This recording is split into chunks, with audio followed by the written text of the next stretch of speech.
Sabay-sabay natin alamin ang mga kaganapan na nangyayari sa ating bansa.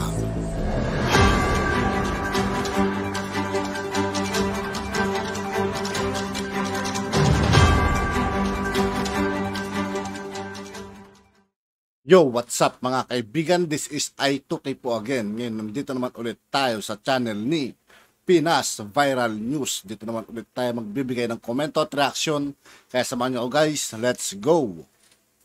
Kakapasok lang na balita kung saan ay mortal na kasalanan ni Noynoy Aquino sa taong bayan hindi kayang ilihim ng mga Aquino. Kaya naman ay umabot sila sa puntong ipinalabas nila na patay na si Noynoy, at ito daw upang matakasan ang mga kasalanan at maiwasan ang pagkakulong niya sa kahiyan sa kanilang panahon ng election yun mga kaibigan, nung pagkawala niya, sabi-sabi nila, di ba?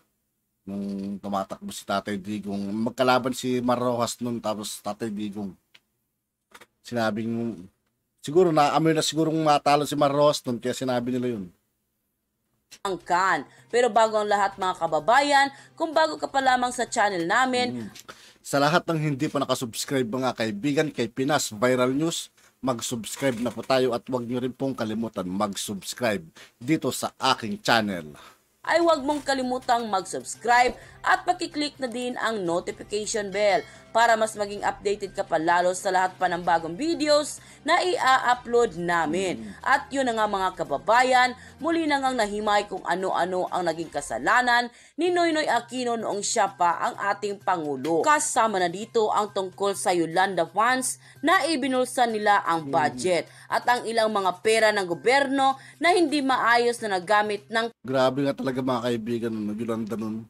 Halos may mga nabulok pang mga relief goods nun. Sayang yun. Grabe yung mga pangkurakot na dun. Pamahalaan. Ang pinakamalala pa dito ay ang mortal niyang kasalanan tungkol sa pagkamatay ng SUP-44 at walang ibang sinisi kundi si Noynoy Aquino dahil sa sobrang kapabayaan nito sa kanyang mga tao. Kaya naman marami sa ating mga kababayan ngayon ang nagsasabi na kung talagang hindi papatay at nagtatago lamang si Noynoy Aquino ay dapat lang daw na hanapin ito at dakpin upang ganon ay pagbayaran niya ang lahat ng mga kasalanan kanyang nagawa sa ating mahal na bayan dahil yun naman daw talaga ang nararapat na mangyari sa kanya. Nang lumabas ng balitang ito ay umani agad ng samut-saring komento mula sa marami sa ating mga kababayan kung saan ay marami nga sa kanila ngayon ang hindi napigilan ng kanilang sarili na maglabas ng kanilang hinaing at komento sa mundo ng social media. And the netizens posted, hindi talaga kapani-paniwalang patay na si Abnoy, walang kahit isang picture na nagpapatunay na dedo na, diniklear lang ng kunyari inilibing na. Hahaha, big question kung totoong patay na or nagtatago lang. Baka darating ang araw, nagbagong anyo kahit dyan lang sa tabi natin sila lang ang nakakaalam. Akala siguro ng mga Aquino, papatok na naman yung style nila na pag may namatay sa kanila ay ibubuto naman ang pagkakapresidente ng taong bayan. Ang isang Dilawan o Aquino. Yun pala nagtago lang si Panot kung nagkataon na loko na tayo ng mga Aquino. Kahit saan pa siya magtago, sure ako may nakakakita sa kanya. Hindi niya maililigtas ang isang araw, masama yung ginagawa niya para utang ng tindahan. Nakalista may araw ng paniningil dito sa lupa, antayin niya yon, pinahamak niya ang bansang Pilipinas at dahil sa pag-ibig ng salapi ay ugat ng kasamaan. Sapyan, ibig sabihin, the best taken out from the battalion of the best. Sa dami ng pinakamagaling, pinakamatapang at pinairal sa advanced tactics, sinayang yung elite forces at ibinigay ang sophisticated na armas. Napunta lang sa kanilang kamatayan sa walang kaplanong misyon. Hinding-hindi na ngayon pwedeng magmalinis pa ang mga Dilawan, kaya wag nang paniwalaan pa ang mga bias na medyang bayaran. Gising na lahat ng matitinong Pilipino. End quote. Ito ay sinasabi na House Minority Report on Mama Sapanong finds Aquino liable for South Men Massacre. So base umano sa report ng House Minority. Kasi inimbestigahan din ho nila ito, ano mga kaistorya, sa Kongreso, tatlo sila ron. So yung report ay sinasabi na may pananagutan daw si Noynoy Aquino sa pagkamatay ng 44 na miyembro ng SAF. Yang sinabi natin ng mga kaistorya ay mababasa nyo rito sa first paragraph na ito. Yan umano mga kaistorya ang report na i-disclose sa isang press conference ni late Representative Martin Romualdez. Sinabi pa umano ni Romualdez na hindi nag-issue si Noynoy Aquino ng order para sakluhan yung mga elite police officers o yan yung mga staff mga kaistorya habang sila ay inaatake sa maisan ng mga Moro rebels. Wala daw order na sakluluhan o magpadala ng reinforcement. So yan ang dahilan. Kaya walang dumating doon na reinforcement o tulong para sakluluhan sila habang sila ay inaatake, pinagbababaril ng mga rebelding Moro. Yun ang sinasabi dito mga kaistorya sa report na ito ng Inquirer. Ibaba pa natin. Yung report na yung mga kaistorya na isiniwalat ng noon ay late representative na si Martin Romualdez ay nakabase umano sa findings ng Philippine National Police Board of Inquiry. Kasi nga inimbestigahan din ho ito ng PNP at kung saan ay doon nga ay sinasabi umano na binayolate o nilabag umano ni Noynoy Aquino ang police chain of command. Inulit dito yung sinabi ng ombudsman mga kaistorya. Ayon naman sa report, Aquino's action showed that he issued a stand-down order. So, ang in-issue na order ni Noynoy Aquino, stand-down. Ano bang ibig sabihin ng stand-down? Antabay, standby lang muna. Ano ba yung pinapaantabay niya, pinapa-standby niya? Yung deployment umano ng artillery support para doon sa mga SAF commandos. Lumilinaw na mga kaistorya. Kaya walang reinforcement. Kasi ang order, base dito sa sinasabi rito, ang order daw ay stand-down. Antabay lang muna.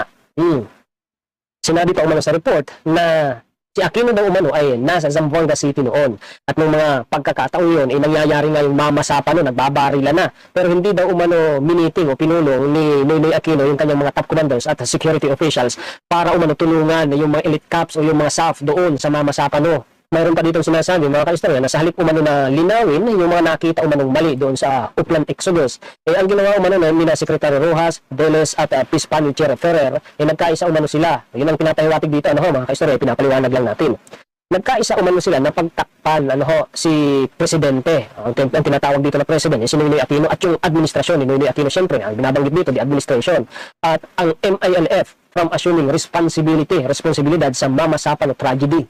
Alam niyo mga kaistorya, pag sinaliksik niyo ang mga detalye ng tungkol sa pangyayaring ito, dumating ho pala yung reinforcement doon, 11 hours nang nakalipas, kung kailan, nagkandamatay na yung sa 44, saka lang dumating ang reinforcement. Imagine mga kaistorya kung gaano katagal yung 11 hours. Ang ipinagdidiinan dito mga kaistorya, yung komunikasyon, yung coordination. Gaano ba kahirap mag-coordinate o mag-communicate ang PNP at ang military mga kaistorya? Kung tayo nga lang mga kaistorya, napakadali ho natin mag-communicate. Hindi pa tayo bahagi ng gobyerno, Isa lamang tayong pribadong mamamayan. O yung ating mga subscribers dyan sa New York, sa England, sa Italy, sa Canada. Kung gusto mo natin makapag-communicate tayo, napakadali lang. Kahit nga lang dyan sa comment section, mga kaistorya, makakapag-communicate tayo. Gaano ba yung kahirap? Ang hindi kasi maganda, mga kaistorya, sa pangyayaring ito, sa tinakbong ito, ng investigasyon, lumalabas, itong sinasabi ni Noynoy Aquino, ganito yan, mga kaistorya.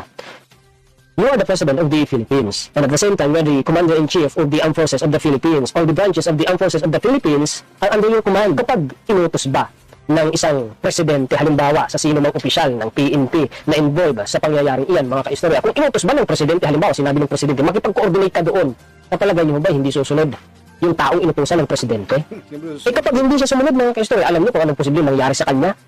Unang-una, pwede siyang makasuhan, mga kaistorya, insubordination, pasok na pasok dyan. Posible siyang masuspende, posible siyang matanggal sa trabaho. Kung yun ng mga matataas na opisyal, kung yun ng chief of staff sumusunod sa presidente, yun pa kayong opisyal ng PNP ang hindi susunod. Hindi mo ako naniniwala mga kaistorya, hindi susunod ang sino man sa PNP kung nag-order ang presidente noon na si Noynoy Aquino na makipag-coordinate sila sa army or sa military or sa air force. Imposible mga kaistorya na hindi sila susunod. You are the President of the Philippines and at the same time, you are the Commander-in-Chief. Pagkatapos yung nangyaring sablay, isisisi mo sa mga tao mo sa ibaba. Napakalaki ng pagkakaiba. Alam niyo mga kaistorya kung bakit tumaas ang moral ng PNP during the administration of the President Duterte? Alam niyo kung bakit? Kasi ibinigay ni Pangulong Duterte ang buong suporta niya sa PNP. Kaya nga ho tumaas ang moral ng PNP, di ho ba? Kaya nga ho bumalik ang respeto natin at tiwala sa kapulisan natin. Di ho ba bago naging presidente si Pangulong Duterte, anong tingin natin sa PNP? Di ho ba duda tayo sa kanila? Pinangingilagan natin sila? Di ho ba? Pero nang naging presidente, si PRRD, anong nangyari? Bumalik yung respeto natin at tiwala sa kapulisan. Bakit? Anong sabi ni Pangulong Duterte? Ako ang bahala sa inyo. Sagot ko kayo. Nakahanda akong mabulok sa bilangguan para sa inyo. Iyon ang presidente. Sabi nga nila may balls. Di ba? Hindi niya pinabayaan ang kapulisan at ang totoo mga kaistorya bago pa natapos yung kanyang termino. Meron pa siyang isa mga kaistorya na sinabi na alam ko hindi rin malilimutan ng ating mga kapulisan. Mga kaistorya. Anong sabi niya? Sa pagtupad ng tungkulin ng mga pulis. Kung sakali man sa pagtupad ng kanilang tungkulin, makasuhan sila. Nakahanda ang Pangulong Duterte na tumayo bilang abogado nila. Kita nyo? Sana. Ganoon sana noon. Kaso hindi. Ang solid dun mga kaibigan, Pangulo mo na abogado mo pa. Ang tibay. Ibang nangyari. At sana sa panahon po ni President BBM, ganyan din ang mangyari. Sana ibigay din ang full support sa PNP. Kaawa-awa ho mga kaistorya ang sinapit ng SAP 44. Lalo na ho, mayroong mga Ang nangyayari sa mga PNP mga kaibigan, karamihan, hindi ko naman niyalat mga kaibigan. No? Kasi halos nababayaran na eh. Meron pa rin sinasabi PNP, pulis ng politiko. Sabi nila. Di ba? naulila na nagsisipag-aral pa. Ngayon, puntahan ho natin itong libro ni Sir Bob Tiglao, itong Debunk. Yan ho, binili ho natin, ano ho, mga kaistorya. Ngayon, meron ho kasi dito mga kaistorya na parte na tinalakay ang tungkol sa mga masapano. Ayan ho yan, ano ho, sa page 256. Kinoto ho dyan ni Sir Bob Tiglao, ano ho, mga kaistorya. Yung kulay green, tingnan ninyo. Yung sinabi ni Noy Aquino na, ang sabi, maaga pa lang, tuloy-tuloy na ang mga ulat na natatanggap namin. Yun naman pala eh. Bakit hindi nagpadala ng reinforcement? Meaning, kung tuloy-tuloy na, hindi ba nakasama dun sa mga ulat na tuloy-tuloy niyang natanggap na nangangailangan na ng reinforcement dahil isa-isa nang nagkakandamatay yung mga SAF doon? Di ba, mga istorya? Ito pang isang ano dyan. Alam niyo ba, na iyon ay may reward? Yung pagkahuli kay Marwan, may reward ho na $5 million. Way back 2015, ang palitan ng dolyar during 2015, kung hindi ho ako nagkakamali base sa aking memorya, sa aking research, ay nasa 45 pesos per dollar.